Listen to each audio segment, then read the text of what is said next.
जब इंसान रात के आकाश की तरफ देखता है तो उसे सिर्फ तारे नहीं दिखाई देते, उसे एक सवाल दिखाई देता है। एक ऐसा सवाल जो हजारों वर्षों से मानवता का पीछा कर रहा है। क्या हम अकेले हैं?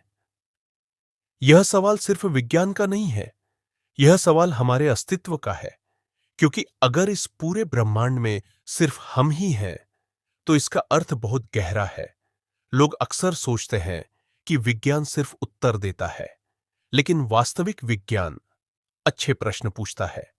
और सबसे कठिन प्रश्न वही होते हैं जो हमारे अहंकार को तोड़ देते हैं। हमने समुद्रों को पार किया, पहाड़ों को मापा, चांद तक पहुंच गए, लेकिन एक चीज आज भी नहीं बदली। हम अब भी ब्रह्मांड में अपनी जगह खोज रहे हैं।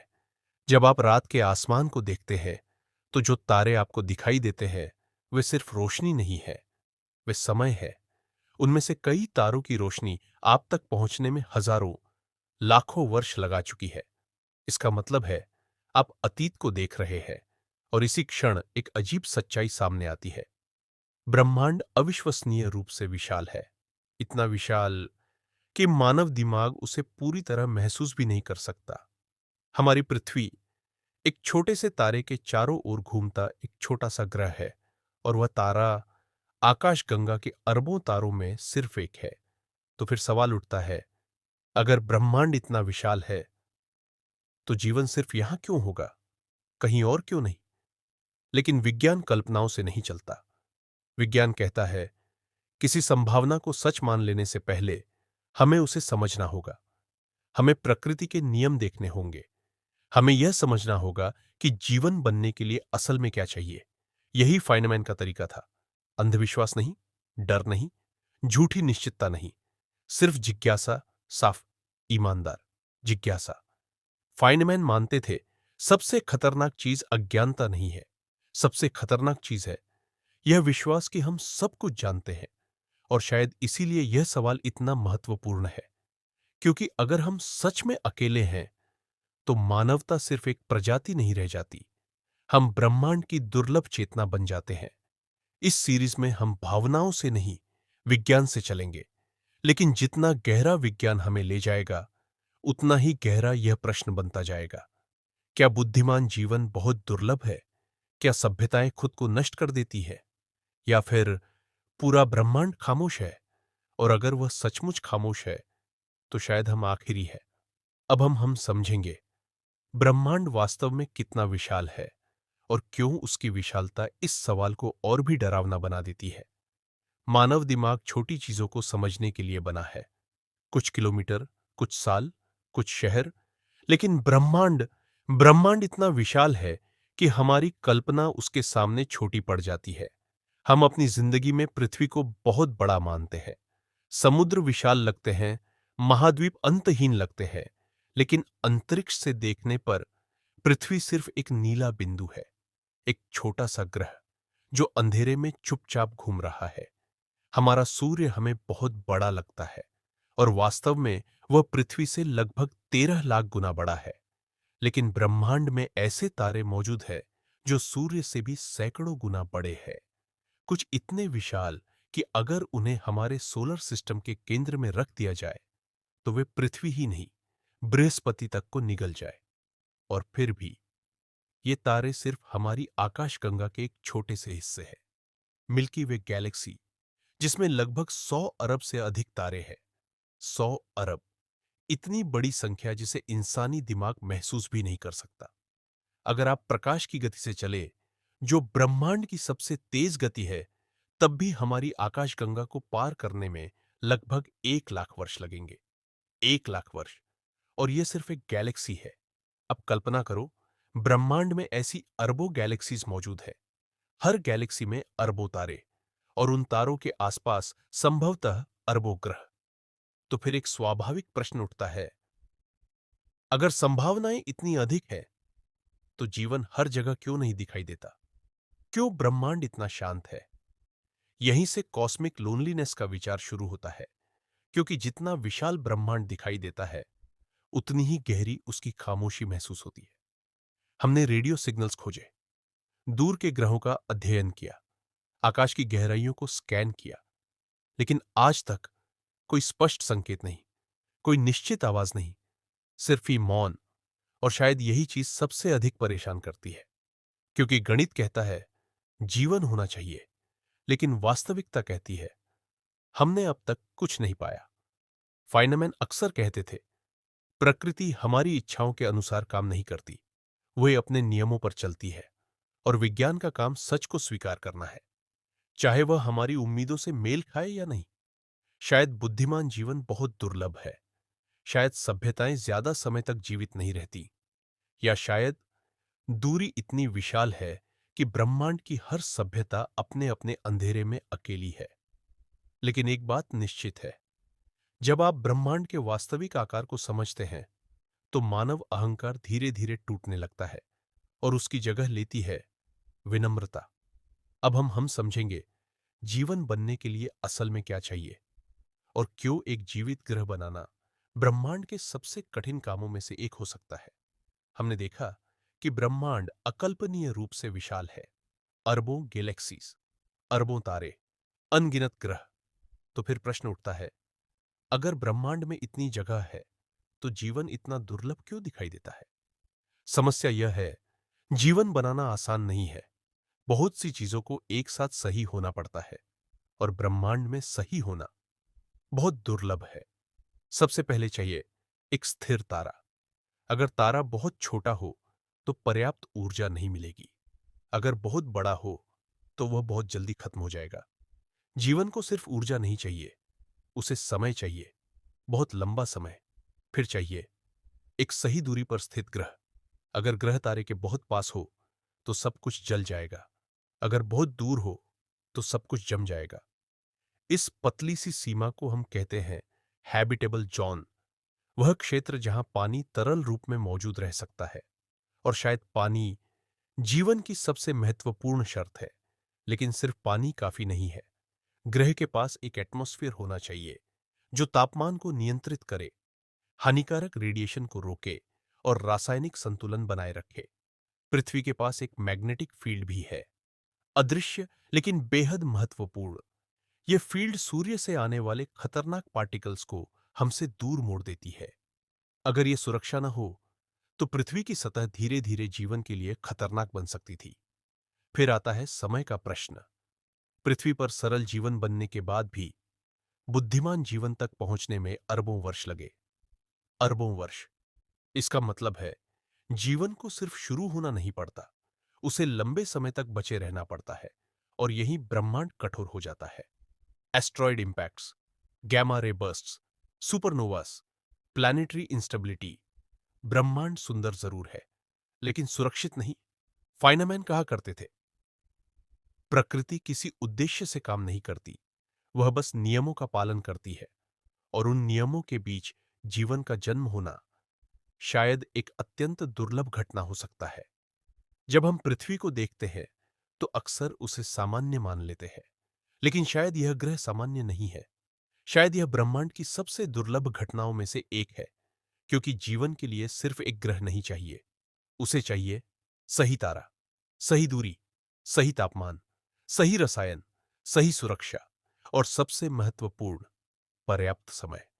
और अगर इनमें से एक भी चीज गलत हो जाए तो ब्रह्मांड फिर से खामोश हो जाता है। अब हम समझेंगे कैसे सरल जीवन से बुद्धिमान जीवन तक पहुंचना शायद ब्रह्मांड का सबसे कठिन एवोल्यूशनरी कदम हो सकता है। जीवन का शुरू होना शायद कठिन था, लेकिन उससे भी अधिक कठिन था जीवन का बुद्धिमान बनना। पृथ्वी पर जीवन लगभग अरबों वर्षों पहले शुरू हुआ, लेकिन बहुत लंबे समय तक यह सिर्फ सरल कोशिकाओं तक सीमित रहा। छोटे जीव, बिना चेतना, बिना जटिल सोच, सिर्फ अस्तित्व। अगर हम पृथ्वी के इतिहास को एक पूरे दिन की तरह देखें तो मानव सभ्यता उस दिन के आखिरी कुछ सेकंडों में आती है। इतना देर से यह एक महत्वपूर्ण संकेत देता है। शायद बुद्धिमान जीवन एवोल्यूशन का सामान्य परिणाम नहीं है, शायद यह एक अत्यंत दुर्लभ दुर्घटना है। एवोल्यूशन किसी लक्ष्य की तरफ नहीं बढ़ता, वह सिर्फ सर्वाइवल को चुनता है। अगर कोई जीव बिना बुद्धिमत्ता के जीवित रह सकता है तो प्रकृति उसे बुद्धिमान बनाने की कोशिश नहीं करेगी। डायनासोर लगभग 16 करोड़ वर्षों तक पृथ्वी पर रहे, लेकिन उन्होंने सभ्यता नहीं बनाई, उन्होंने विज्ञान नहीं बनाया, क्योंकि सर्वाइवल के लिए उसकी जरूरत नहीं थी।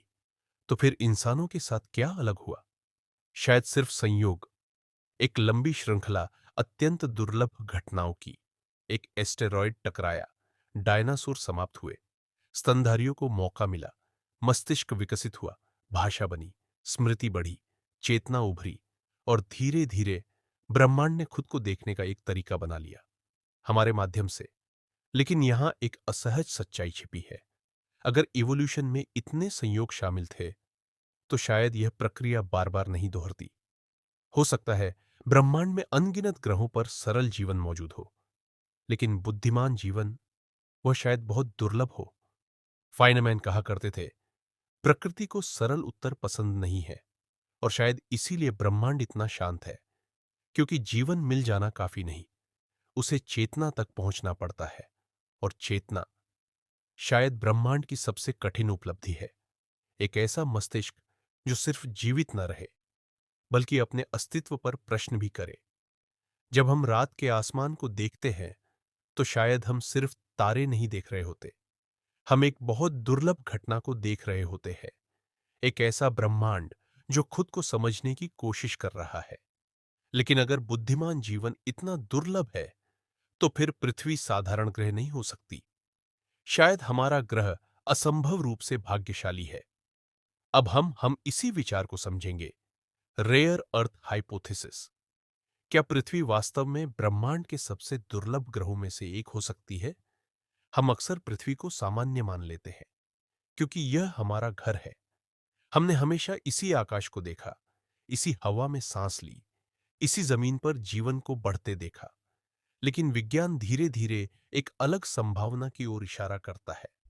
शायद पृथ्वी सामान्य नहीं है, शायद यह ब्रह्मांड की सबसे दुर्लभ घटनाओं में से एक है। इसे कहा जाता है रेयर अर्थ हाइपोथेसिस।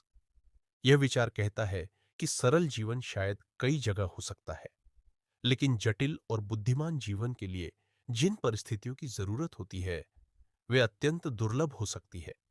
पृथ्वी पर बहुत सी चीजें एक साथ सही हुई, इतनी सही कि कभी कभी यह संयोग से अधिक लगता है। हमारा सूर्य एक स्थिर तारा है, वह बहुत हिंसक नहीं है, बहुत अस्थिर नहीं है। उसने अरबों वर्षों तक लगातार ऊर्जा दी। जीवन को यही चाहिए था, स्थिरता। फिर है पृथ्वी की दूरी, इतनी सटीक कि पानी तरल रूप में रह सके। थोड़ा सा पास होते तो महासागर भाप बन जाते, थोड़ा सा दूर होते तो पृथ्वी बर्फ में बदल जाती। फिर आता है हमारा चंद्रमा। अधिकांश लोग उसे सिर्फ रात के आकाश की सुंदरता मानते हैं, लेकिन चंद्रमा पृथ्वी की स्थिरता का एक महत्वपूर्ण कारण है। वह हमारे ग्रह के झुकाव को स्थिर रखता है। अगर यह स्थिरता न हो, तो जलवायु लगातार बदलती रहती, और शायद जटिल जीवन कभी विकसित ही नहीं हो पाता। फिर है बृहस्पति, एक विशाल ग्रह जो सिर्फ दूर खड़ा नहीं है, वह एक ढाल की तरह काम करता है। उसका गुरुत्वाकर्षण कई एस्ट्रॉइड्स और कॉमेट्स को अंदर आने से रोक देता है। अगर यह सुरक्षा न हो, तो पृथ्वी पर विनाशकारी टक्करों की संख्या कहीं अधिक हो सकती थी। फिर है पृथ्वी का मैग्नेटिक फील्ड, एक अदृश्य कवच जो हमें कॉस्मिक रेडिएशन से बचाता है। और फिर है प्लेट टेक्टोनिक्स, धीमी, लगभग अदृश्य जियोलॉजिकल मूवमेंट्स जो कार्बन साइकिल को संतुलित रखती है। यानी पृथ्वी सिर्फ एक ग्रह नहीं है, यह संतुलनों की एक अत्यंत जटिल प्रणाली है। और शायद सबसे आश्चर्यजनक बात यह है, इनमें से कई चीजें अगर थोड़ी सी भी अलग होती, तो हम यहां नहीं होते।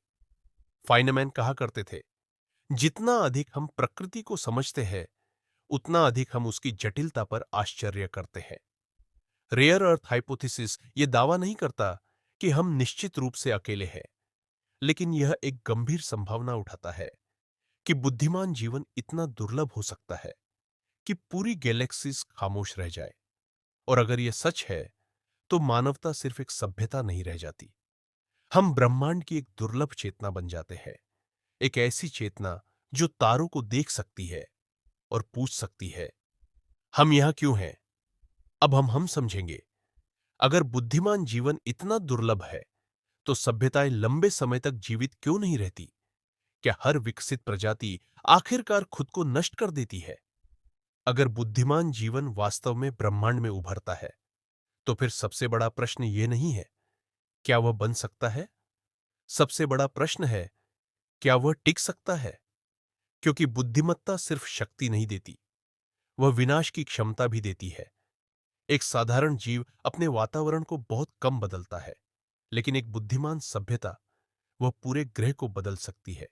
वह ऊर्जा को नियंत्रित कर सकती है, मशीनें बना सकती है, परमाणु तोड़ सकती है, और यही उसका सबसे बड़ा खतरा बन जाता है। मानव इतिहास तकनीकी प्रगति की कहानी है, लेकिन साथ ही यह विनाश की क्षमता बढ़ने की कहानी भी है।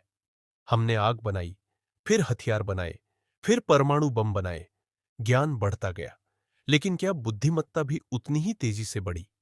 यही सवाल सबसे महत्वपूर्ण है। शायद ब्रह्मांड में कई सभ्यताएं उभरी होंगी, उन्होंने भी विज्ञान सीखा होगा, ऊर्जा को नियंत्रित किया होगा, तकनीक विकसित की होगी, लेकिन शायद वे अपने ही निर्माणों से बच नहीं पाई। इसी विचार को कुछ वैज्ञानिक ग्रेट फिल्टर कहते हैं, एक ऐसा चरण जिसे पार करना अत्यंत कठिन है। यह फिल्टर जीवन के शुरू होने में हो सकता है या बुद्धिमत्ता बनने में, लेकिन एक और संभावना है। फिल्टर तकनीकी सभ्यताओं के सामने आता है जब कोई प्रजाति इतनी शक्तिशाली हो जाती है कि वह खुद को समाप्त कर सके। Climate collapse, artificial intelligence, biological weapons, nuclear war, ये सिर्फ साइंस फिक्शन नहीं है, ये वास्तविक संभावनाएं हैं। बुद्धिमत्ता अपने आप में सुरक्षा की गारंटी नहीं है, कभी कभी अधिक ज्ञान अधिक खतरा पैदा करता है। फाइनमैन कहा करते थे, science gives power but it does not teach wisdom. विज्ञान तुम्हें यह सिखा सकता है कि कुछ कैसे करना है, लेकिन यह नहीं सिखाता कि क्या वह किया जाना चाहिए। और शायद यही कारण है कि ब्रह्मांड इतना शांत दिखाई देता है, क्योंकि सभ्यताएं बन तो जाती हैं, लेकिन बहुत कम समय तक जीवित रहती हैं। अगर कोई सभ्यता कुछ हजार वर्षों में खुद को नष्ट कर देती है, तो ब्रह्मांडीय समय में वह एक चमकती हुई चिंगारी से अधिक नहीं, बहुत छोटी, बहुत क्षणिक। और शायद यही कारण है कि हमने अब तक किसी को नहीं सुना, क्योंकि बुद्धिमान जीवन उभरना कठिन है, लेकिन उससे भी कठिन है पर्याप्त समय तक जिंदा रहना। अब प्रश्न और भी गंभीर हो जाता है, अगर हर सभ्यता अपने ही हाथों समाप्त हो जाती है, तो क्या मानवता भी उसी दिशा में बढ़ रही है? अब हम इसी खामोशी को समझेंगे, फर्मी पैराडॉक्स। अगर ब्रह्मांड में इतनी संभावनाएं हैं, तो फिर सब लोग कहां हैं? अब तक हमने देखा ब्रह्मांड विशाल है, जीवन के लिए परिस्थितियां दुर्लभ है, और बुद्धिमान सभ्यताओं के सामने असंख्य खतरे मौजूद है। लेकिन अब एक और गहरा प्रश्न सामने आता है, अगर ब्रह्मांड में इतने तारे हैं, इतने ग्रह हैं, इतनी संभावनाएं हैं, तो फिर सब लोग कहां हैं? इसी प्रश्न को विज्ञान में कहा जाता है फर्मी पैराडॉक्स। यह पैराडॉक्स बहुत सरल है।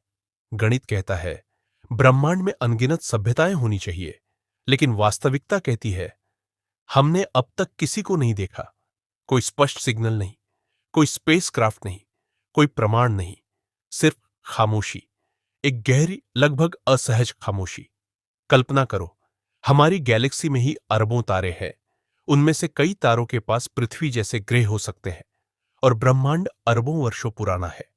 इसका मतलब है अगर कोई सभ्यता हमसे लाखों वर्ष पहले विकसित हुई होती, तो उसके पास पूरी गैलेक्सी में फैलने के लिए पर्याप्त समय था। लेकिन हम कुछ भी नहीं देखते। यहीं से कॉस्मिक लोनलीनेस की भावना जन्म लेती है। शायद हम सचमुच अकेले हैं, या शायद सभ्यताएं इतनी दूर है कि हम कभी संपर्क नहीं कर पाएंगे। एक संभावना यह भी है, वे मौजूद हैं, लेकिन हम उन्हें पहचान नहीं पा रहे, क्योंकि हम उन्हें मानव सोच से समझने की कोशिश कर रहे हैं। जब एक चींटी किसी लाइब्रेरी के फर्श पर चलती है, तो उसे नहीं पता कि उसके आसपास ज्ञान से भरी दुनिया मौजूद है। शायद मानवता भी उसी स्थिति में है, लेकिन एक और काफी डरावनी संभावना है। शायद खामोशी ही उत्तर है। शायद ज्यादातर सभ्यताएं बहुत लंबे समय तक जीवित नहीं रहती। वे तकनीक विकसित करती हैं, शक्ति प्राप्त करती है, और फिर गायब हो जाती है। फाइनमैन कहा करते थे, प्रकृति हमारी उम्मीदों की परवाह नहीं करती। अगर ब्रह्मांड खामोश है, तो विज्ञान का काम उस खामोशी को स्वीकार करना है। मानव मन अक्सर यह मानना चाहता है कि हम किसी विशाल कॉस्मिक कम्युनिटी का हिस्सा हैं, लेकिन अभी तक हमारे पास उसका कोई प्रमाण नहीं। और शायद यही विचार सबसे भारी है, क्योंकि अगर पूरा ब्रह्मांड वास्तव में शांत है, तो मानवता सिर्फ एक प्रजाति नहीं रह जाती। हम ब्रह्मांड की एकमात्र जागती हुई चेतना हो सकते हैं। एक ऐसा ब्रह्मांड जो अरबों वर्षों से फैला हुआ है और उसमें सिर्फ एक ग्रह जो अपने अस्तित्व पर प्रश्न पूछ रहा है। अगर यह सच है, तो हमारी जिम्मेदारी हमारी कल्पना से कहीं बड़ी हो जाती है, क्योंकि तब मानवता का अंत सिर्फ एक स्पीसीज का अंत नहीं होगा, वह ब्रह्मांड की चेतना का अंत हो सकता है। अब हम बात करेंगे फाइनामैन की उस चेतावनी की जो आज पहले से कहीं अधिक महत्वपूर्ण लगती है। ज्ञान बढ़ रहा है, लेकिन क्या मानव समझ भी बढ़ रही है? मानवता आज इतिहास के एक अजीब मोड़ पर खड़ी है। पहली बार हमारे पास इतनी शक्ति है कि हम पूरे ग्रह को बदल सकते हैं, और पहली बार हमारे पास इतनी शक्ति है कि हम खुद को समाप्त भी कर सकते हैं। विज्ञान तेजी से आगे बढ़ा है, इतना तेज कि कभी-कभी मानव समझ उसके पीछे छूटती हुई लगती है। हमने परमाणुओं को तोड़ना सीख लिया, लेकिन क्या हमने अपने क्रोध को नियंत्रित करना सीखा? हमने दुनिया को जोड़ने वाली तकनीक बना ली, लेकिन क्या हमने एक दूसरे को समझना सीखा? यही सबसे बड़ा खतरा है। ज्ञान और बुद्धिमत्ता एक ही चीज नहीं है। फाइनमैन हमेशा एक बात पर जोर देते थे, साइंस सिर्फ एक टूल है। वह तुम्हें शक्ति देता है, लेकिन वह तुम्हें यह नहीं सिखाता कि उस शक्ति का उपयोग कैसे किया जाना चाहिए। एक बच्चा अगर आग को समझ ले, तो वह अपने घर को गर्म भी कर सकता है और जला भी सकता है। तकनीक भी कुछ ऐसी ही है। आज मानवता के पास आर्टिफिशियल इंटेलिजेंस है, जेनेटिक इंजीनियरिंग है, न्यूक्लियर वेपन्स है।